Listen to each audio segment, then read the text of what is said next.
বাটা মাছ এমন একটা মাছ যেটাকে আপনি মুচমুচে করে ভেজে ঝোলে ঝালে যে কোনোভাবে খাওয়া যেতে পারে।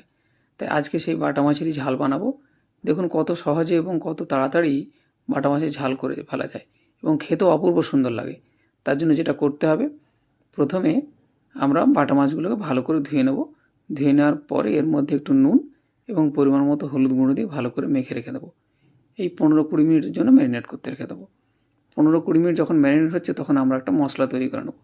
মশলার মধ্যে কিছুই না, একটা বাটিতে 1.5 চামচ মতো জিরে গুঁড়ো নিলাম। আপনারা চাইলে বেটেও দিতে পারেন।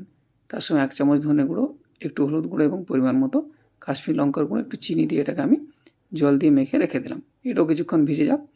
সেই ফাঁকে আমি যেটা করব, কড়াইতে পরিমাণ মতো সর্ষের তেল দিয়ে এক এক করে মাছগুলোকে উল্টে পাল্টে ভেজে নেব। মাছগুলো ভেজে এক এক করে তুলে রাখবো।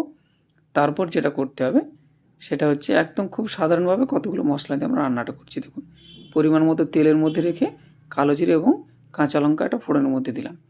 তারপরে এর মধ্যে আমি যে মশলাটা তৈরি করে রেখেছিলাম সেই মশলাটা দিলাম। আস্তে আস্তে করে ভেজে যখন মশলা তেল ছেড়ে আসবে তার মধ্যে একটা টমেটো কুচি করে দিয়ে দেবো। টমেটোটা থেকে ভেজে নিয়ে যখন তেল ছেড়ে আসবে তখন পরিমাণ মতো জল দিয়ে দেবো।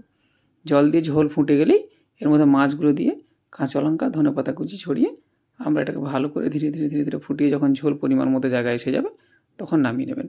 বেশি ঝোল হবে না, যেহেতু এটা ঝাল।